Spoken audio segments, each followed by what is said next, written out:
Halo, apa kabarnya? Ibu Carolina. Ibu Kenapa kenapa? Carolina si tepu-tepu. Jangan mengejek nama orang loh Pak Ustadz, nggak Loh, loh, loh, boleh. loh, loh, loh. Kan betul namanya Ibu Carolina si tepu-tepu. Nggak boleh gitu. Si tepu itu marga. Carolina Carolina si tepunya sekali atau dua kali? Si tepu itu marga Pak Ustadz. Nanti Oh, sesekali. nanti Iya, iya, apa iya, iya. marga si tepu si dunia ngamuk loh. Iya, Itu saya nama pikir dua keluarga itu kali. Pak Ustadz itu. Ah, ah, ah, ah, ah, Hmm. ah. Aduh, aduh, Gimana aduh, gimana? aduh, aduh, aduh. Apa Bu? Ibu mau karaokean kah? Iya, tapi kalau ditanya saya menjawab. Saudara bertanya saya menjawab. Si Anu siapa Bu? Si Anu. Tidak dijelaskan itu kurang. Itu hanya Si Anu. pengganti pribadi begitu. Ya. Tidak ada dijelaskan di Alkitab Syian itu siapa, cuman itu adalah suatu kata ganti orang. Oh, kenapa masih diimani aja kalau si Anu itu nggak jelas? Tidak diimani, itu kan suatu perkataan aja itu, suatu orang mengganti kata ganti manusia begitu. Ada juga selain manusia itu si Anu itu. Kota Ya Anu bisa, juga tetapi ada. itu kan konteksnya dia berbicara tentang seseorang di Alkitab itu. Kalaunya berbicara bukan tentang orang gimana? Ya beda lagi.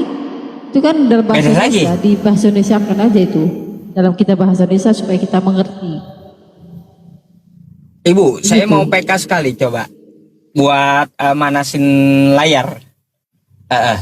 Ya pasti saya yang kalah Pak Ustadz. Saya cuma nonton 4 orang. Saya ini pakai akun kecil Bu, akun saya yang kecil. Ini akun Saya yang nonton kecil cuma bukan 4 akun yang orang. gede. Oh, Wah, 4 orang. Wah. iya. Aduh, aduh, aduh, aduh, aduh, aduh, aduh.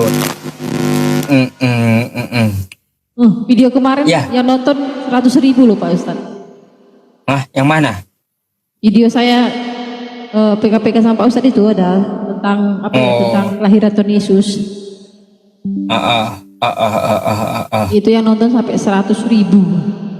Ngeri kan? Ngeri itu. Tapi boleh saya tanya lagi Bu? Boleh, boleh. Hmm. Terima kasih yang tetap layar. Mau di perjanjian lama atau perjanjian baru? Terserah Ustaz. Di mana saja saya akan menjawab seperti bisa saya. Kalau saya tidak bisa, saya bertanya kepada yang lebih tinggi. Begitu. Coba 1 Korintus 5 nomor 5. Ada apa di situ? Makanya ada apa di situ? Saya mau tanya. 1 Korintus 5 nomor 5. 5 ayat 5.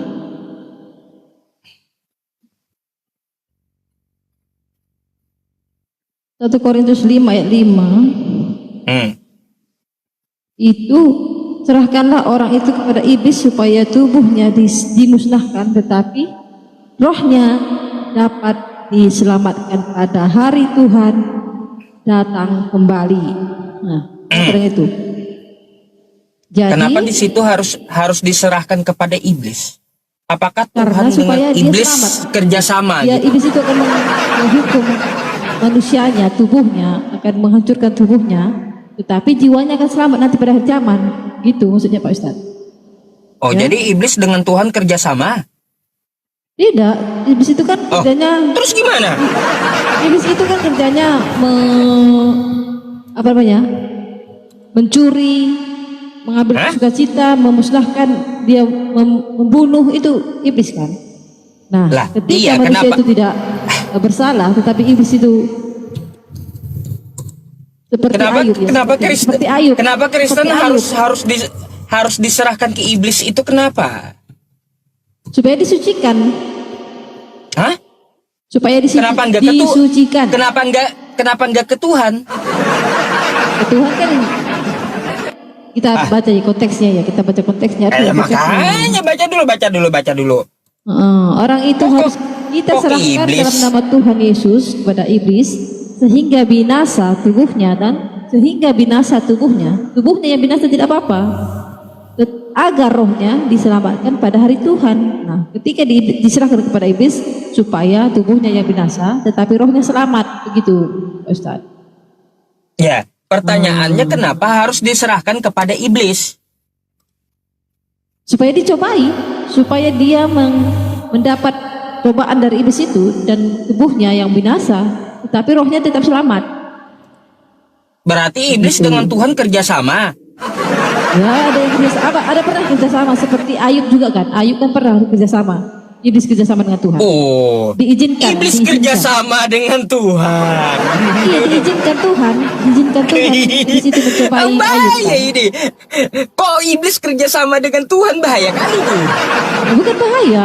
Iblis itu dia hanya mau menghancurkan dan membunuh, membinasakan kan. Nah, nggak apa-apa tubuhnya yang binasa, tetapi rohnya Tuhan selamatkan. Seperti Ayub kan, iblis berkeliling seluruh bumi dan dia mendapati Ayub itu setia kan, dan Tuhan mengizinkan, bukan kerjasama, maaf saya ralat ya, mengizinkan mencobai Ayub kan begitu. Tetapi umat iman Ayub Kristen, tetap teguh pada Tuhan.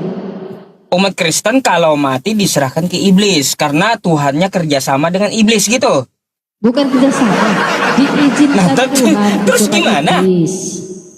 Lalu Diizinkan. apa alasannya harus ke iblis? Kenapa? Supaya dicobai, supaya dibinasakan tubuhnya yang jahat itu. Karena kan ini kan intinya kan orang yang jahat itu kan memang harus dimusnahkan seharusnya kan. Orang yang jahat harus dimusnahkan. Iblis itu yang menghukum.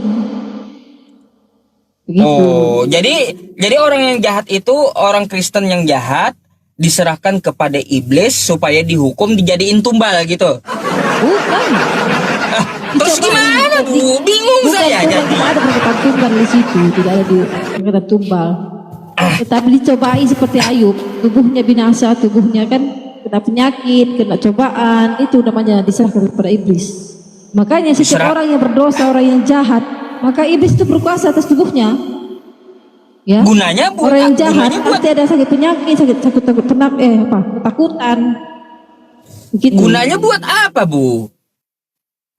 Bukan gunanya supaya mereka merasakan apa yang mereka lakukan itu adalah hukumnya, begitu.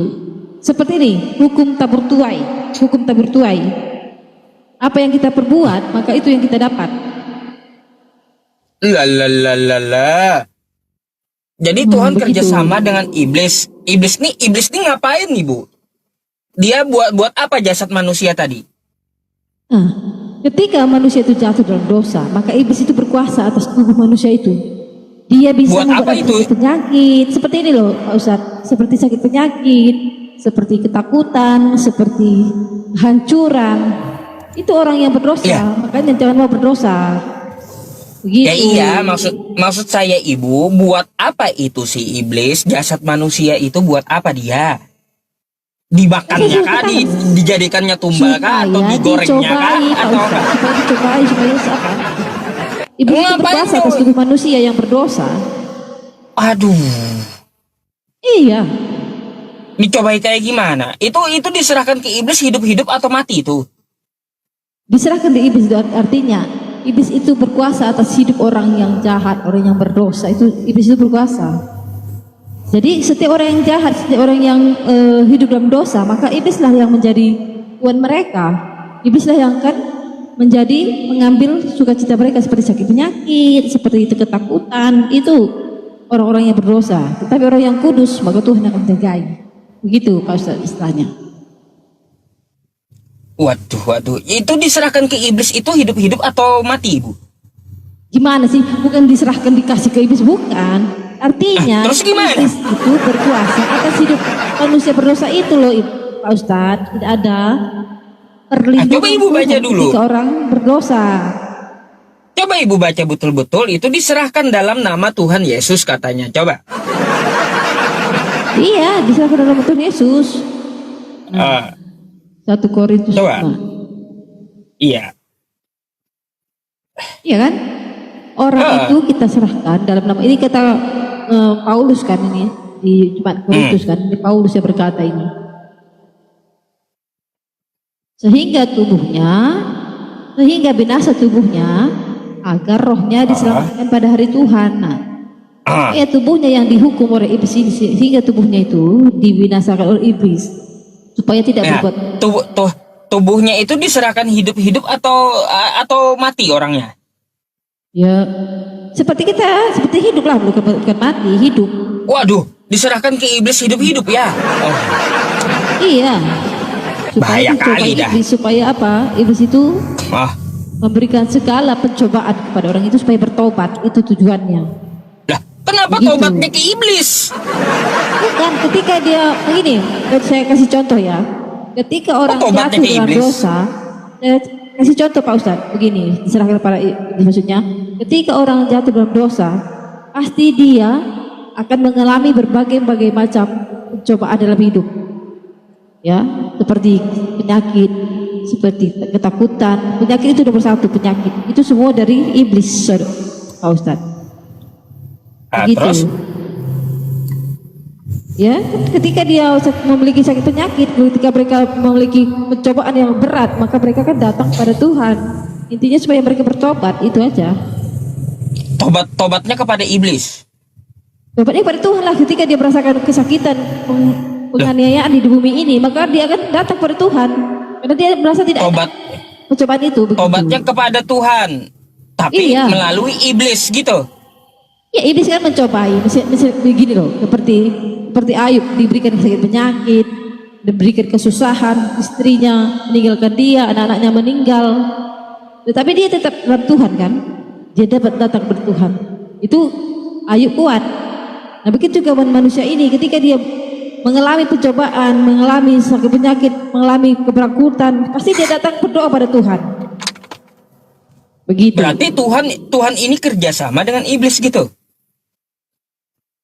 Bukan kerjasama. Nah, kayak gimana? Diizinkan Tuhan. Bingung Kan saya ada seperti jadinya, kata-kata diizinkan Ayub. Tuhan. Tuhan mengizinkan iblis itu mencobai Ayub. Gitu, bukan kerjasama ya. Mengizinkan. Di situ kan mengizinkan. Di situ kan nggak ada tertulis diizinkannya, nggak ada itu. Coba ibu Seperti lihat kan kita memberi contoh orang seperti itu Ayub gitu loh, Pak harus Ustadz. Saya kan memberi contoh seperti Ayub. Begitu. orang itu harus kita serahkan dalam nama Tuhan Yesus kepada iblis. Dalam nama Tuhan kok kepada iblis, kerjasama Tuhan dengan iblis berarti gitu. Itu kan. Ini sebentar saya baca konteksnya ya. Ini saya hanya baca satu ayat aja. Saya harus baca seluruhnya maka saya akan mengerti.